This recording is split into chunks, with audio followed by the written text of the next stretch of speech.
Let's say, for the sake of argument, that a new manga declines in popularity and has to end early. You catch up to it just before the final chapter, and all the story beats seem to click, surprisingly enough. Still, something is off about those 19 chapters and you have a hard time being invested. I don't know, let's look at the character dynamic, maybe we can spot something there. Let's see. A carefree phlegmatic, a voice of reason, a carefree phlegmatic, a stiff upper lip, a carefree phlegmatic, a carefree phlegmatic, a berserker, a carefree phlegmatic, a carefree phlegmatic, and a carefree phlegmatic. Nah, I can't see the problem either.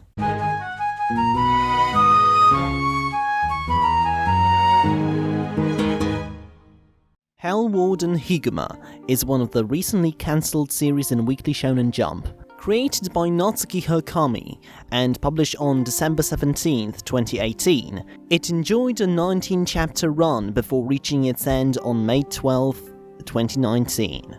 It tells the story of Higuma Kagarita, a teenage Hell Warden whose job is to capture demons, vagrant spirits, and send them back to hell before they commit any evil acts. For this reason, in his temple, he has opened a spirits and such consultation office of sorts. In the first chapter, he helps Ayaha Kurumine, a high schooler with a bit of a temper and a strong sense of justice, in getting rid of a few fugitive spirits. First of all, a Sudama, which caused her to become a kleptomaniac, and Kokujo Bokushu of the Black Cords, who possesses her kind, laissez-faire brother and turns him into a despot. This, along with the fact that our protagonist is a carefree phlegmatic, who is also duty-bound, leads us to the first theme of the series, the unity of opposite values. I'm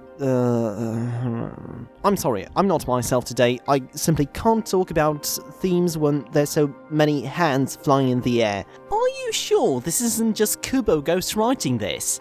Would explain the hand fetish. During the following few chapters, we get introduced to some of the intended supporting cast. Ayaha sticks around to become a Bunreisha, one of the Hell Warden's henchpeople. They are people marked by Higuma's employer, Great King Enma, to use weapons like the Hellblade to destroy spirits possessing people without actually harming these people.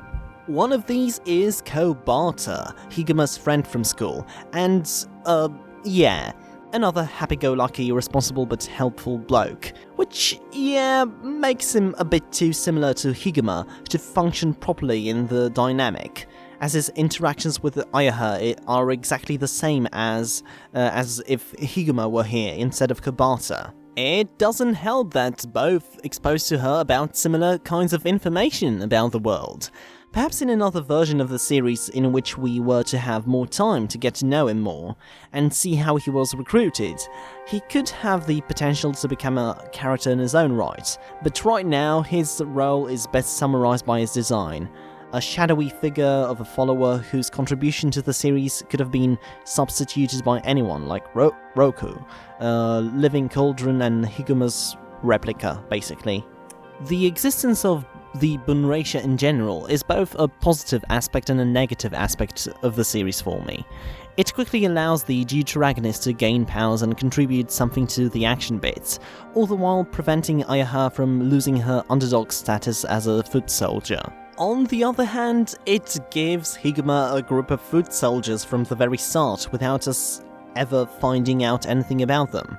Individually, I mean. It's the Gracefield kids, Emma's flock of sheep. It's really great that she's got so many children she needs to take care of, but, they're gonna turn into a crowd with one voice and one binding common goal. Yeah, I know, only 19 chapters, but in this case, why not just introduce Kobata? Well, why not indeed?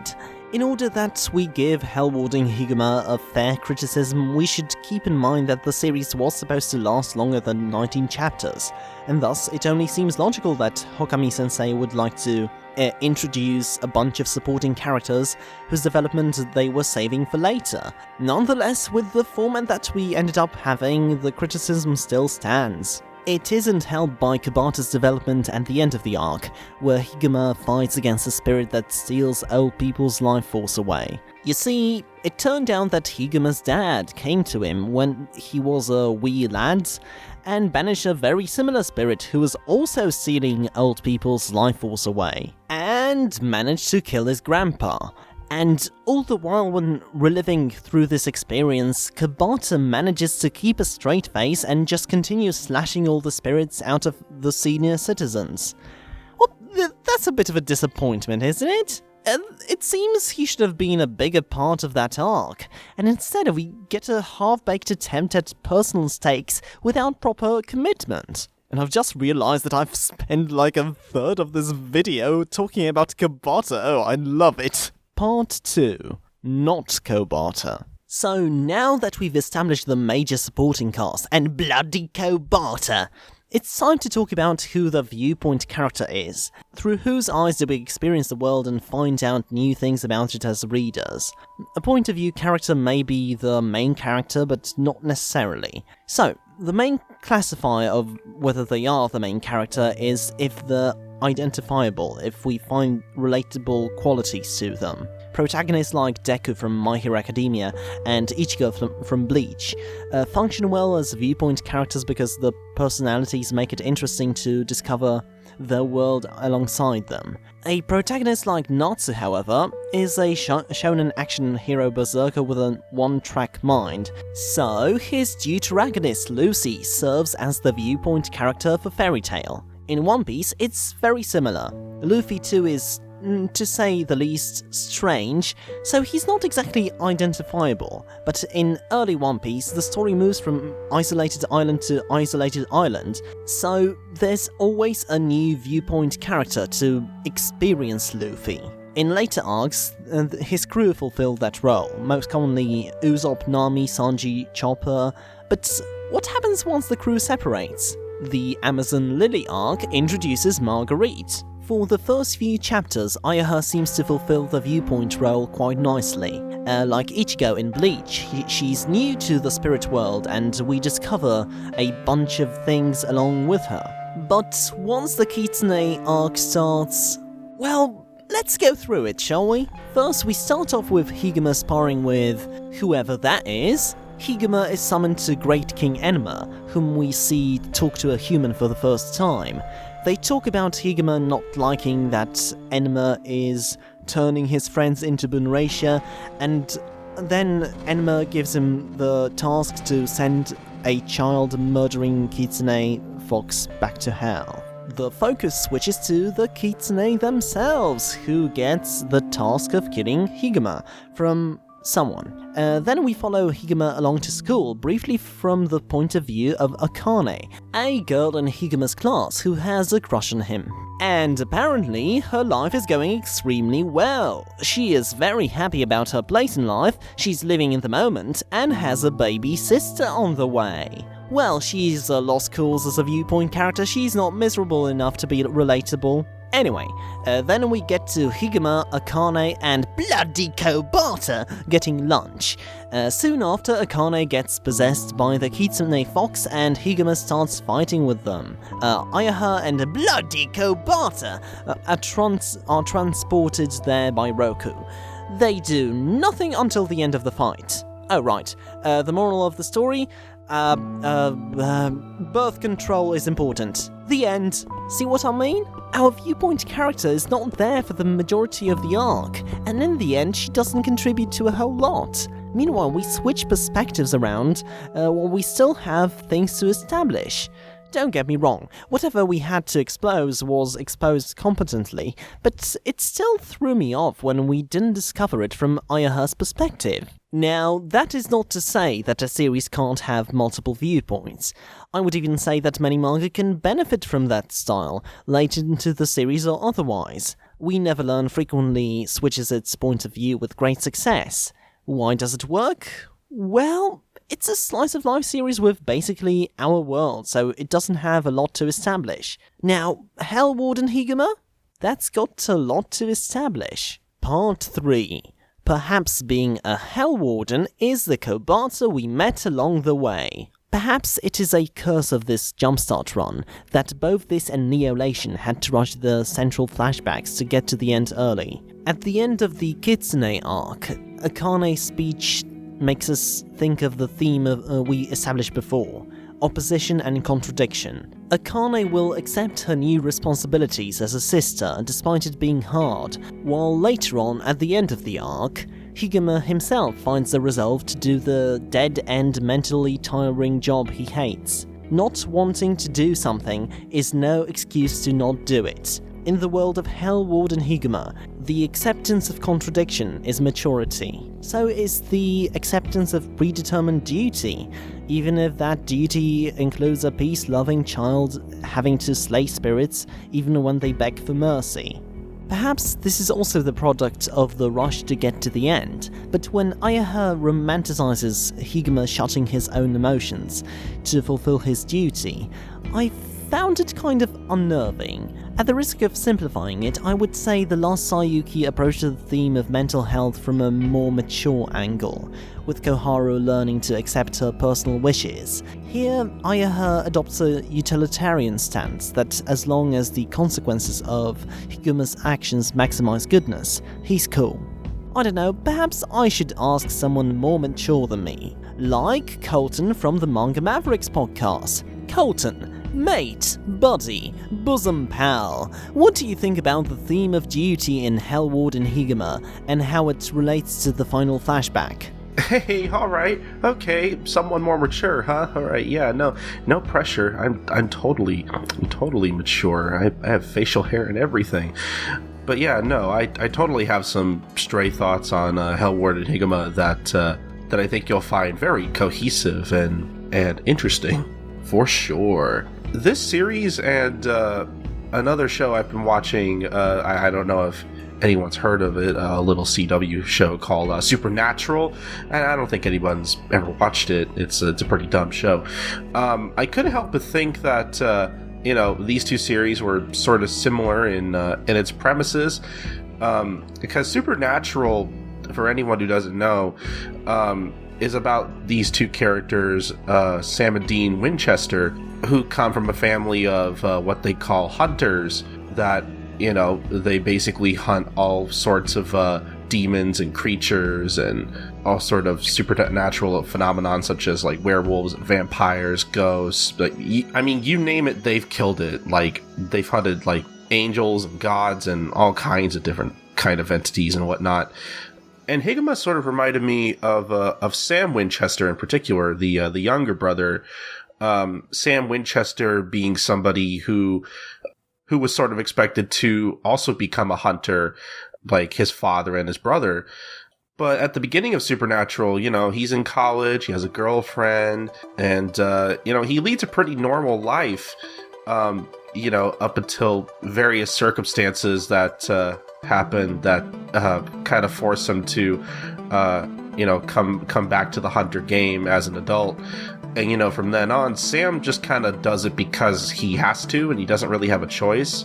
But throughout the course of the show, Sam slowly sort of adapts to the role that he's given. And, for better or for worse, he's pretty good at what he does. And just kind of takes the job for what it is. And it sort of becomes his life. Just like it was for his brother and his father. And Higuma really reminded me of this in that, as a child himself, he didn't really want anything to do with slaying demons and whatnot, and legitimately thought that, if we just accepted demons for who they are and their differences, that, there would automatically be peace. When, unfortunately, things aren't as cut and dry, with Higuma's aunt and father being murdered, unfortunately.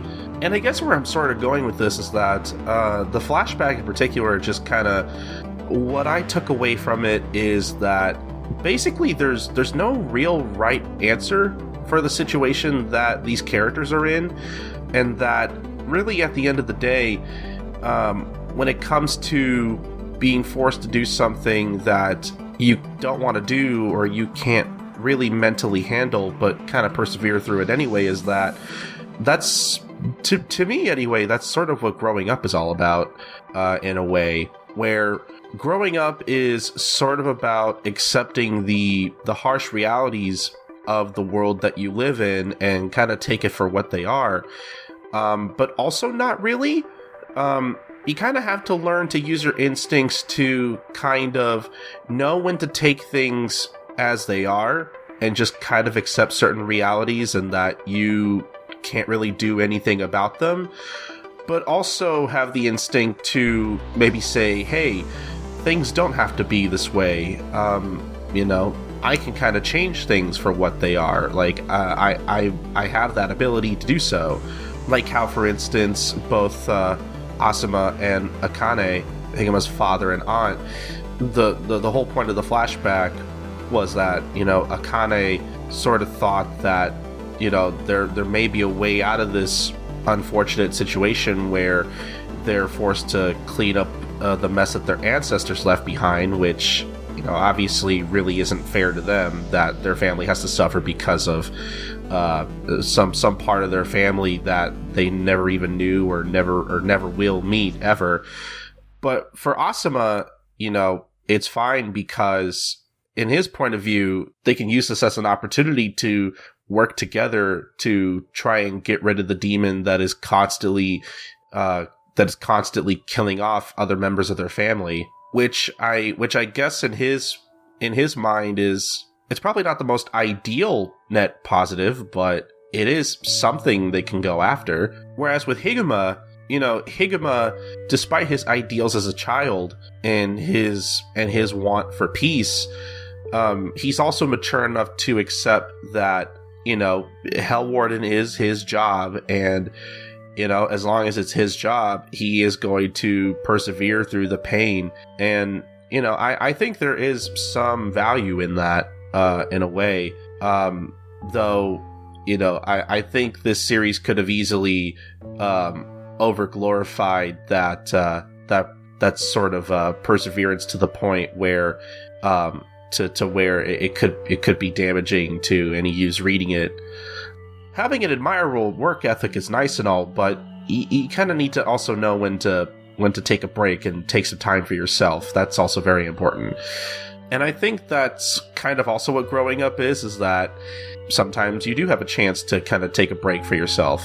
But then sometimes in a less than ideal situation, such as Higuma's, where he has made his choice to keep being Hell Warden, despite the toll that it takes on him both physically and mentally, Ayaha, I personally think, makes a good point in that Higuma can at least take solace in the fact that he is helping people and he's saving people's lives, and that's a really admirable thing. And I think Ayaha brings that up not so much as, the ends justify the means. Oh, you should just keep going and deal with it. I saw it more as Ayaha sees that her friend is obviously distressed and hates his job, and I think she just wants to find the positive through the negative. I don't know. That's just how I saw it anyway. I guess that's really about it, honestly. Like I said, sometimes you can use problem solving to get out of a situation, and then other times there are just certain inevitable situations that you will be stuck in and that you just kind of have to deal with, and you have to find a way to make the best of things. And like I said, that's a part of growing up. You kind of have to use your own instincts to figure out what kind of situation you're in and how to make things better. For Higuma, he's decided to go right for the source. He's decided to go after the huge, big, bad final boss demon that is eventually going to resurrect itself. And presumably he will be able to get out of this mess. And I think that's good that he's maybe found a way to get out of the gig of being Hell Warden. Whereas the other example I used earlier with Sam Winchester from Supernatural, at least as far as I know, again, I'm not caught up, he's sort of embraced the hunter lifestyle almost to an extent.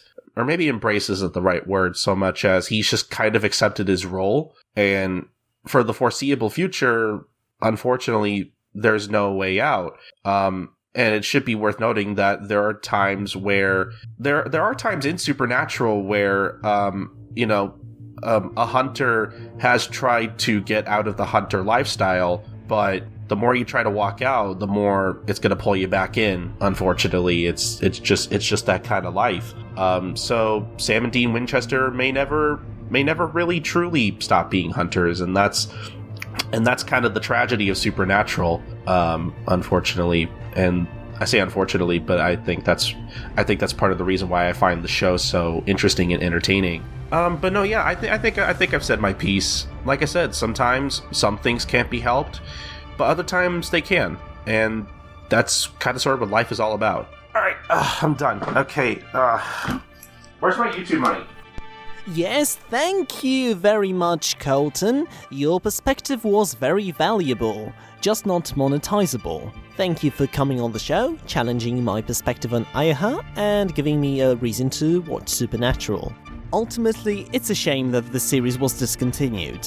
While the cast made a middle-of-the-road first impression on me, upon several rereads while editing this episode, the cast did eventually manage to endear itself to me, despite being samey in archetypes. And for a female deuteragonist especially, Ayaha is rather refreshing personality-wise.